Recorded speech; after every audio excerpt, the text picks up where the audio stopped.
Hello everyone, welcome to my YouTube channel. Today our topic is Chomsky hierarchy. Chomsky hierarchy is given by Noam Chomsky in 1956. इसके previous lecture में हमने grammar के बारे में देखा हुआ है और ग्रामर का इम्पोर्टेंस, ग्रामर का जो रोल है थ्योरी ऑफ कंप्यूटेशन में ये समझा हुआ है। तो आज हम देखते हैं चॉम्स्की हायरार्की को।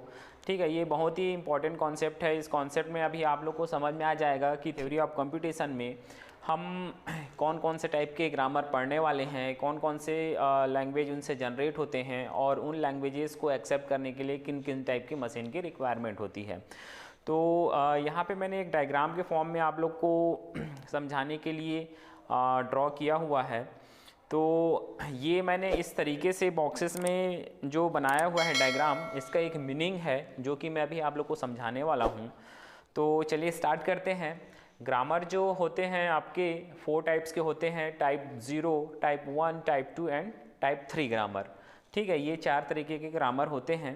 अब जैसे मैंने टाइप 0 को सबसे अपर पार्ट में लिखा हुआ है, इट मीन्स कि जो भी टाइप के ग्रामर इसके अंदर आ रहे हैं वो ऑटोमेटिक टाइप 0 के रूल को या उसके कॉन्सेप्ट को फॉलो करते हैं। ठीक है, इसीलिए मैंने ये बॉक्सेस बनाए हुए हैं। जैसे टाइप 3 ग्रामर की मैं बात बोलूँ तो टाइप 3 ग्रामर आपका अगर कोई ग्रामर टाइप 3 में है तो ऑटोमेटिक वो टाइप 2 में होगा। ठीक है, अगर कोई ग्रामर टाइप 2 में है तो वो ऑटोमेटिक टाइप 1 में होगा, लेकिन कोई ग्रामर टाइप 1 में है तो वो टाइप 2 में होगा, ये नेसेसरी नहीं है। ठीक है, एज एग्जांपल जैसे आप अपने होम सिटी पे हैं, होम सिटी में है तो आप ऑटोमेटिक आप अपने स्टेट में होंगे। ठीक है, जैसे आप अपने होम सिटी में हैं तो इट मीन्स कि आप ऑटोमेटिक अपने स्टेट में होंगे। आप स्टेट में हैं इट मीन्स कि ऑटोमेटिक आप अपने कंट्री में होंगे। आप कंट्री में हैं इन द सेंस कि आप ऑटोमेटिक अर्थ में हैं या कंटिनेंट में होंगे। ठीक है, तो ये उसी की तरह है। बाय डिफ़ॉल्ट जैसे आप टाइप 3 में हैं तो आप टाइप 2 के रूल को फॉलो करते हैं, लेकिन आप टाइप 1 में हैं तो टाइप 2 के रूल को फॉलो करते हैं। ये कंपलसरी नहीं है या ऐसा कॉन्सेप्ट बिल्कुल भी नहीं है। ओके, तो ये बॉक्सेस का मतलब यही समझाना है। क्लियर है? तो अब देखते हैं, ये मैंने ग्रामर का कॉन्सेप्ट आप लोग को बता दिया। अब इसमें जो सबसे सिंपल ग्रामर जो होता है, ठीक है, जिस ग्रामर के रूल बहुत ही सिंपल होते हैं, ठीक है, वो ग्रामर होता है आपका टाइप 0 ग्रामर।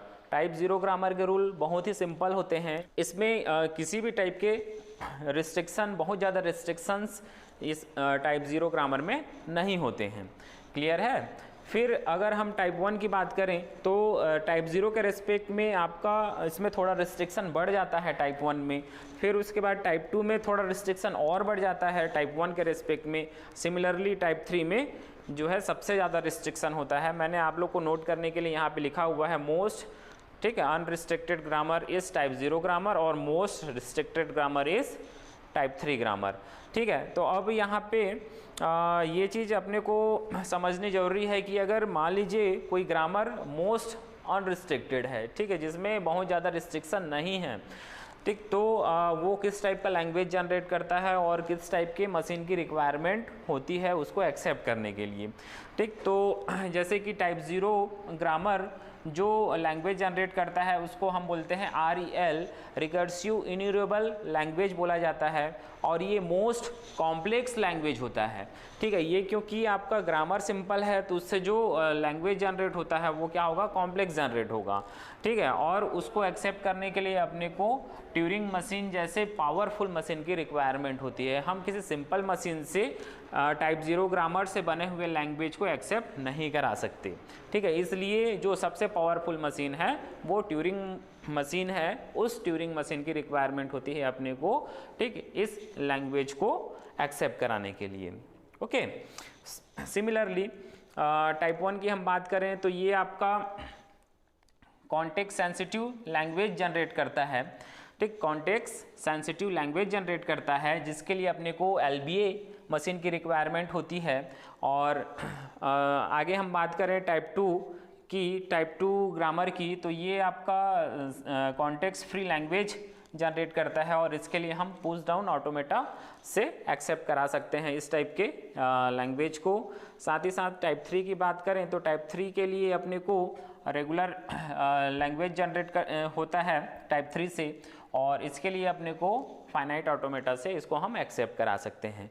ठीक है, तो ये बॉक्सेस बनाने का मीनिंग यही था कि ये सारे बॉक्सेस एक दूसरे से रिलेवेंट हैं। ठीक है, टाइप 0 कौन से लैंग्वेज को जनरेट कर रहा है और कौन से मशीन की रिक्वायरमेंट है, टाइप 1 कौन से लैंग्वेज को जनरेट कर रहा है और कौन से मशीन की रिक्वायरमेंट है। ठीक है, तो यही आप लोग को मेन समझाना था। क्लियर है? तो यहाँ पे ये चीज़ समझना ज़रूरी है, जैसे कि मैंने ग्रामर के लिए बताया है आप लोग को, तो सिमिलरली लैंग्वेज के लिए भी वही रूल फॉलो करता है। अगर कोई लैंग्वेज आपका रेगुलर है, इट मीन्स कि वो आपका कॉन्टेक्स्ट फ्री लैंग्वेज के अंडर में होगा। ठीक है, लेकिन कोई कॉन्टेक्स्ट फ्री लैंग्वेज है तो वो रेगुलर होगा, वो ज़रूरी नहीं है।